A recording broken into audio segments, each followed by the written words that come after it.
Vías somatosensitivas y somatomotoras. Las vías somatosensitivas es el sistema somatosensorial que comprende un complejo del organismo que consiste en centros de recepción y proceso, cuya función es producir modalidades de estímulo tales como el tacto, temperatura, ¿Cuáles son los propiocepción y la receptores nocicepción. somatosensitivos? Los receptores sensoriales se clasifican en 5 categorías: mecanorreceptores, termorreceptores, propioceptores, receptores de dolor y quimiorreceptores. ¿Qué hace la corteza somatosensorial? Área del lóbulo parietal relacionado con recibir sensaciones tales como el movimiento, dolor, presión, posición, temperatura, tacto y vibración. ¿Qué afecta el sistema somatosensorial? Trastornos de la información sensitiva recibida desde las regiones superficiales y profundas del cuerpo.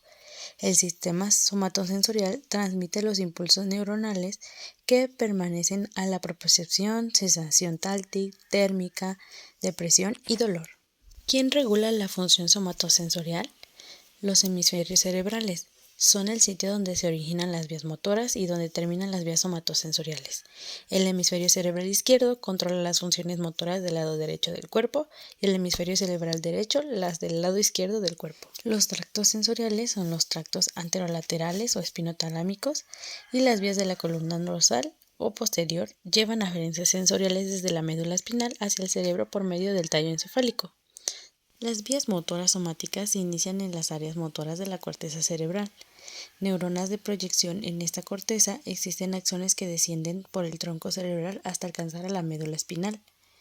En esta trayectoria se produce el cruce de axones descendentes al lado opuesto, contralateral. ¿Cómo funciona la vía motora? Las vías motoras conducen impulsos nerviosos desde el sistema nervioso central hasta los músculos esqueléticos, o sea, efectores somáticos. En los nervios espinales o raquídeos, en todos los casos, las motoneuronas se ubican en el asta anterior de la médula espinal. ¿Cuáles son las vías principales motoras? La vía de motilidad comprende 3 sistemas: el piramidal órtico-espinal, que va desde los pares raquídeos, el sistema geniculado o corticonuclear, que va a los pares craneales excepto a los motores del ojo. Ellos se encargan del sistema córtico-encefálico. ¿Cuál es la función de la vía piramidal? La vía piramidal es la vía motora somática mediante la cual somos capaces de realizar movimientos voluntarios.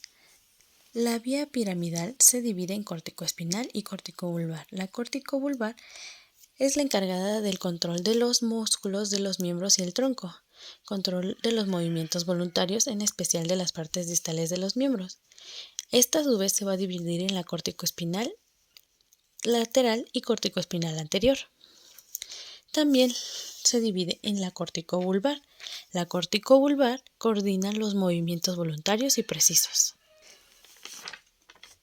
También hay la vía extrapiramidal, que ésta se divide en la rubroespinal, que transmite impulsos nerviosos desde el núcleo rojo al músculo esquelético contralateral y se encarga de movimientos voluntarios precisos de segmentos distales de miembros superiores. También se divide en la tectoespinal, que transmite impulsos nerviosos desde la cortículo superior al músculo esquelético contralateral, y esta se encarga de acción refleja de la cabeza, ojos y el tronco en respuesta a estímulos viscerales o auditivos. También la vestíbulo espinal, esta transmite impulsos nerviosos desde el núcleo vestibular a la médula ipsilateral del tronco. Se encarga de los segmentos proximales de los miembros y su objetivo es mantener la postura y equilibrio y movimientos de la cabeza. La otra vía es la reticuloespinal. Esta transmite impulsos del nervio desde la formación reticular del músculo esquelético del tronco y se encarga de los segmentos proximales de miembros.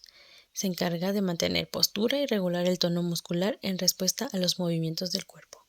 Lesiones de la neurona motora superior. Cuando están afectadas las neuronas motoras superiores, las manifestaciones incluyen espasticidad o rigidez de los músculos de los miembros e hiperactividad de los reflejos tendinosos como sacudidas de rodilla y tobillo. Finalmente, también pueden perderse la capacidad de controlar el movimiento voluntario. Esto conlleva a un aumento del tono y a veces puede haber también clonus. Lesión de la neurona motora inferior. ¿Qué pasa si la neurona motora inferior se afecta?